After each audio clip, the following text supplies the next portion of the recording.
In this video, we're going to talk about calibration and how to calibrate people when you meet them, when you work with them, to make sure that you're communicating at the best possible level.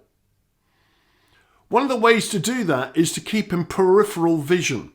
Now, most of the time, we're very focused and we focus very much on one point. But actually, when you widen your vision, you can see so much more. And this was basically the work of Dr. Milton Erickson. And Milton Erickson, when he was a child, got polio. And I think I said this before in a previous broadcast, but I'll quickly say it again. He had polio so badly that he was lying in bed, poor chap, and the only thing he could move were his eyes. He couldn't move any other part of his body. And he used to hear what people were saying, but notice that sometimes the things they were saying did not match what was going on with the skin, with their body language, etc., etc. And these are other things that we've covered in previous broadcasts. If you haven't seen them, go back and have a look at some of them. So when working with people, we start noticing the minute changes like Milton Erickson did. He could actually tell whether someone was lying or telling the truth just by looking at them. Now, I haven't got that skill. I don't know many people who have. And a lot of the time when you hear people talking about body language, there's a lot of mind reading going on rather than actual factual stuff.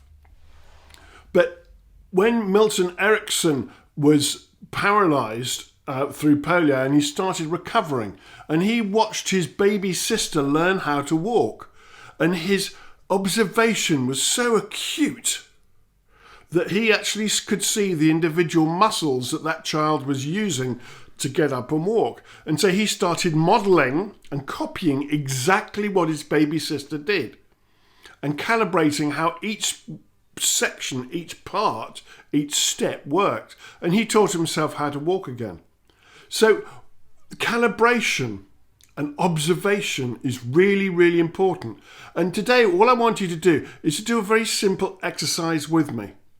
And we're just going to look at that and get you into peripheral vision, just so you're not focused so much on someone's problems and focusing so much on what's going on inside your head that you focus outwardly.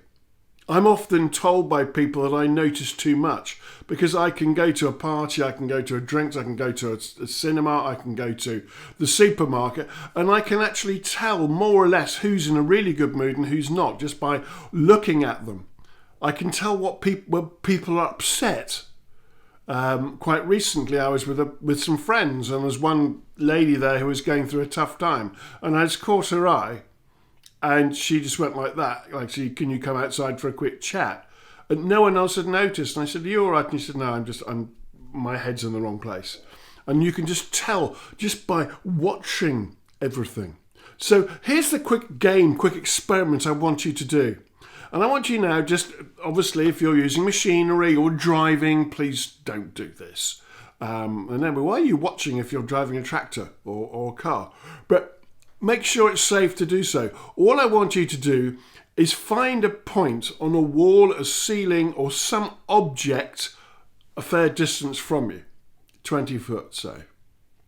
If you're in a small room with only 10 foot, that will do. But look at that point. Look at that one object. I want to focus on that object. And as you focus on it, I want you to focus on the surface of it. Whether it's a spot on the wall or whether it's a little ceramic figure, I don't care. But just focus intently on that. Notice how the light affects it, or whether the light does or it doesn't. If it's a spot on the wall, it probably the light doesn't have any effect. But as you focus on that one little point, just notice how everything else around it goes into a blur. And as you focus on it even more, everything surrounding it goes even more blurred. And I want to focus on it so much that you can actually cut out everything else in the room. If you're outside doing this, fine.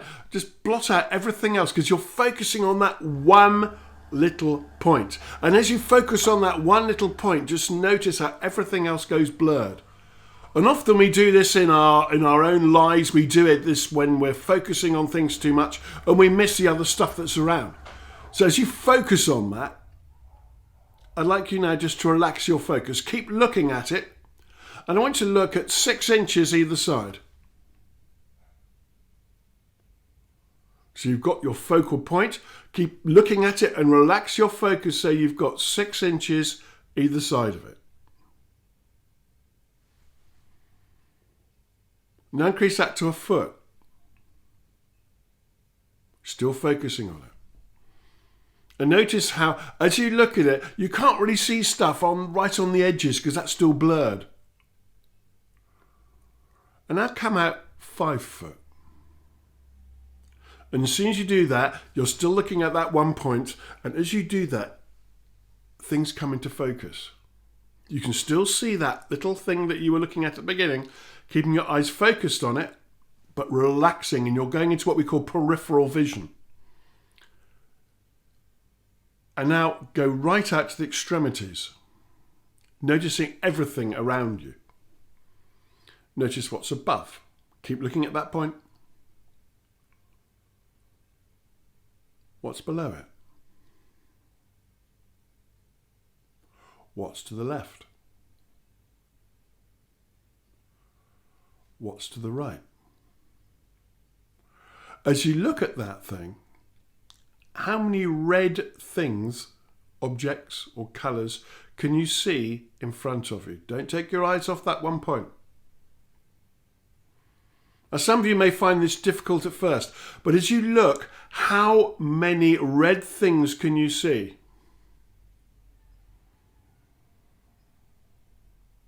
And as you widen into peripheral vision, you'll see more and more red things if there are any red things there. And if there's nothing red, let's go for blue or yellow or green. Just notice it. Get that peripheral vision out. Now, if you do have your driving test and you drive a car, you are generally in peripheral vision. You don't just look at the number plate of the car in front or the cat's eyes or whatever it happens to be. Your awareness is all around you. So your mind can wander off and you can think about your shopping, you can think about meeting up with some friends, you can think about a work problem, you can think about your children and happy memories, whatever it is, but you're still driving. And if something happens, your foot will automatically hit the brake if necessary. Your unconscious mind will hand over control and bring everything back to awareness. So as you go into this peripheral vision, like when you're driving, I'd like you just to spend the next 24 hours, if you can, in peripheral vision. And as you are in peripheral vision, you'll be able to notice more things. And because you're noticing more things, you've got less time inside. You've got less time to think about all that stuff that's going on in your head. And that's what we're really after, because you lose that focus. And as you lose the focus on the stuff that you are worried about or you're going on in your head, things relax. It's rather like those snow globes you have perhaps at Christmas with a church or a building or a tower or a soldier, whatever it is. And as you shake them, the snow goes all around. And when you let it rest, the snow just settles. And that's what happens with your mind. As you go into peripheral vision, you're much more open rather than focused. Now, sometimes it's very good to focus, but most of the time, if you just go out in peripheral vision, you can take in everything else. So when you're with somebody, when you're working with somebody, whether you're chatting with somebody, if you're in peripheral vision, you can calibrate the things that you say. So if you're talking too much about the colour of your new sitting room curtains and you see the other person go slightly pale, you know that it's time to move on from your sitting room curtains. At other times, if you are talking about something they're really interested in and you're interested in, you can get that rapport building because you're calibrating their behaviour. You're watching their eyes, you're watching the colour of their skin, you're watching the pupils within their eyes, whether they're dilated or not. You're watching the size of their lips. And we've covered all that beforehand on previous videos. And if you haven't seen them, go and have a look. Because working with human beings and communicating is all about calibration and communication, to making sure what words you say hits the mark with the other people, especially if you're in sales. Whether you're on the phone to somebody where you can't calibrate by vision, but you can calibrate by the sound of their voice. Things like that. Just keep everything in peripheral. So you can have peripheral vision with your eyes. You can have peripheral hearing with your ears. Sometimes when you're on a walk and you're listening to birdsong, you can hear everything. When you're listening to a client or a friend on the phone, you can actually cut off the noise of the television and perhaps some children playing outside and perhaps the washing machine going. And you're listening intently because you're very focused on them. So it can actually be vision, it can be hearing, it can be everything. You can be touch. Sometimes you'll feel everything. Other times you'll just feel the tightness of your collar perhaps. So peripheral vision, peripheral hearing, peripheral touch, all these are used to calibrate your behavior and other people's behavior. So when you're communicating with somebody, if you're calibrating using peripheral vision, peripheral hearing, etc., you can use the right predicates, the right words to hit their rep systems, and you can very quickly get that communication at a level where you probably never had it before. Certainly in my work as a coach and therapist and trainer, I find that when I go into peripheral vision, I notice a lot more about the client. I can say something and I'll just notice out of the corner of my eye, without actually looking at it, the toes wobbling or a finger twitching. If I'm doing a talk in the audience, I focus on about half a dozen different people using peripheral vision, and I use them as a lever to get everybody else involved. So if I say things and they start responding to it in a positive manner, I know that because they're responding it in a positive manner, other people will do the same. So do this little practice, rewind and do the practice. Just focus on something and gradually take your vision out. You can do it with listening. Go outside and listen to everything, and then intently just listen to the noise of a bird, and you'll cut everything else out. If you do this and you're able to calibrate, you're going to be so much better at communicating with other people. If you haven't already done so, make sure you subscribe to this channel. If you hit the bell, you'll get a bell once a week because that's when the videos go up, and you'll be able to get more and more information from this series that I'm doing on YouTube. So I look forward to seeing you on the next one.